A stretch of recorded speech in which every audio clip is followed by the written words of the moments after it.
Bonjour et bienvenue à une nouvelle consultation de Dr Sales. Alors aujourd'hui, j'ai reçu un message très intéressant que je vous invite à écouter. Cher Dr Sales, je suis le directeur d'une société de production vidéo.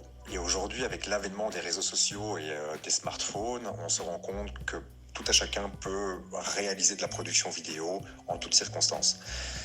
Restant une structure avec des employés, et avec un réel savoir-faire et pouvant offrir une qualité qui est quand même nettement supérieure, je me rends compte que mes clients sont toujours très enthousiastes par rapport à ce que je peux leur proposer de faire, mais qu'il y a vraiment une distorsion entre l'offre et alors ma politique de prix.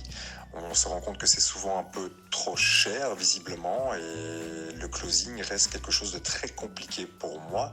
Comment est-ce que je pourrais faire pour parfaire mon closing et surtout pallier à cette problématique que je rencontre? Je vous remercie. Eh bien non, c'est moi qui vous remercie, la question est excellente. Et derrière cette question, en fait, il y a une double interrogation. Il y a en même temps un problème de closing, on va y venir, et en général, il y a un problème de perception prix. Un problème de perception prix sur des métiers qui sont considérés par le tout public comme accessibles. Évidemment, on a tous un cousin qui prend des photos à un mariage. Évidemment, on a tous une cousine qui fait du graphisme sur son temps off.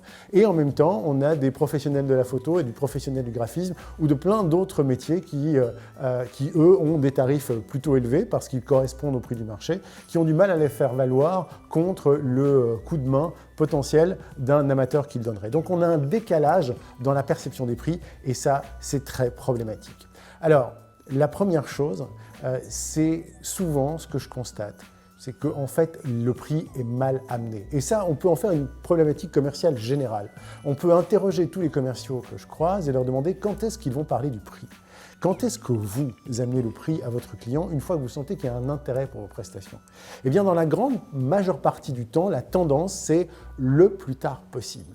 Parce que commercialement, on essaye de privilégier ce moment merveilleux où tout le monde s'aime bien, on n'a pas encore touché aux choses qui pourraient fâcher. Et donc, on essaye de vraiment arriver à conserver la relation, conserver le bien-être, conserver le sourire et parler du prix le plus tard possible quand vraiment on n'aura plus le choix. C'est un très mauvais service à se rendre mutuellement.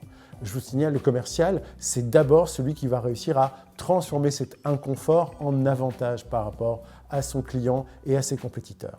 Mais combien de fois je n'accompagne pas les commerciaux dans des rendez-vous et lorsque, effectivement, le client démontre un intérêt pour l'offre de service du commercial, le commercial remballe ses affaires en disant « c'est génial, je vous envoie une offre ». Et personne n'a discuté du contenu de cette offre. Personne n'a discuté du prix, du tarif, ou de façon tellement vague que personne n'a pu s'en faire une idée fixe. Si vous faites ça, et si vous laissez les clients repartir avec de l'intérêt sans avoir un minimum abordé la question du prix, j'ai une mauvaise nouvelle pour vous. Vous n'avez pas vendu.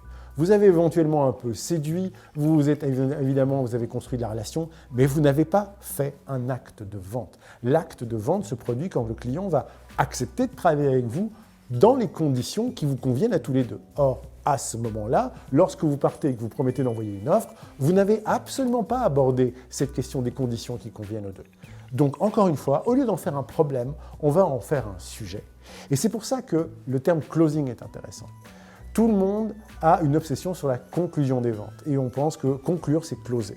En fait, conclure et closer sont deux choses totalement différentes. Conclure, c'est une étape du processus commercial, une étape de la vente. Selon les écoles, ce sera la 6e ou la 5e et ainsi de suite.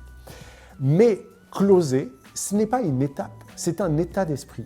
Closer, c'est quelque chose qu'on fait tout le temps. On engage tout le temps nos clients dans un closing parce qu'on valide tout le temps leur volonté à s'engager dans la solution qu'on leur propose. Et donc, dès les premiers moments d'une vente, on peut closer. C'est pour ça que parler du prix, ou en tout cas amener la question du prix relativement tôt dans une transaction, peut être intéressante. Le bon moment pour moi, ce serait justement quand on a bien compris les besoins d'un client et qu'on a été capable de les reformuler, qu'on est capable de dire donc en gros ce que vous cherchez c'est tout ça, voilà, ok. Poser une petite question de contrôle, par exemple, de dire pour l'ensemble de ce que vous souhaitez, vous avez prévu une enveloppe de combien, un budget de combien.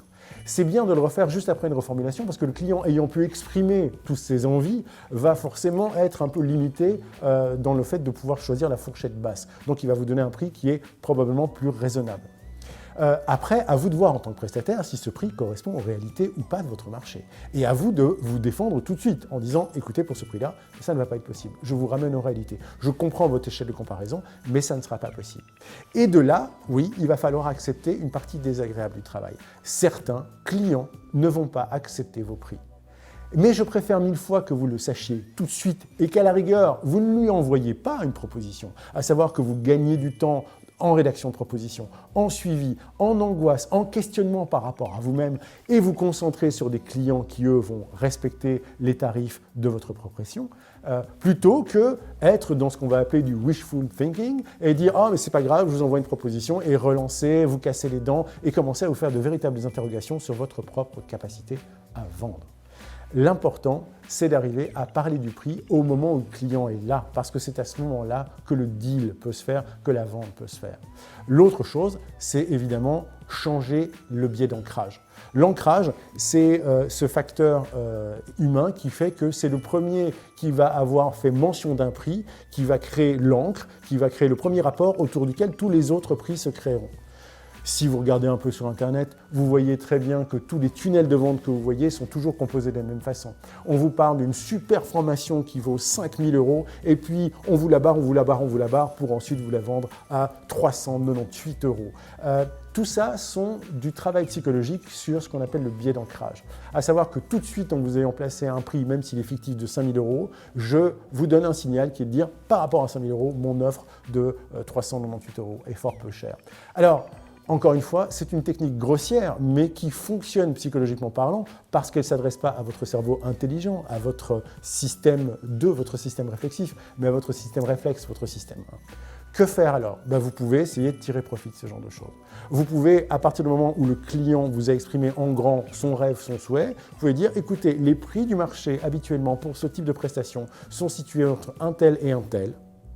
Mais moi, la chance que j'ai, c'est que grâce à tel ou tel facteur rationnel, je peux travailler à un peu moins cher. Là, vous créerez un biais d'ancrage qui permet de rendre vos prix un peu plus acceptables. Attention cependant, ne pas trop insister sur ce genre de techniques parce qu'elles peuvent vite paraître manipulatoires et que le but, ce n'est pas manipuler le client, c'est simplement lui faire accepter des tarifs qui sont aussi décents pour vous que pour lui et qui vous permettent tous les deux de réaliser une bonne coopération vendeur-client. Voilà, on se retrouve bientôt pour une prochaine consultation du Dr Sales. N'oubliez pas, la santé de votre entreprise passe d'abord par la santé de vos ventes. Et sans plus attendre, nous retrouvons Amit Fadjaoui pour 10 minutes pour convaincre.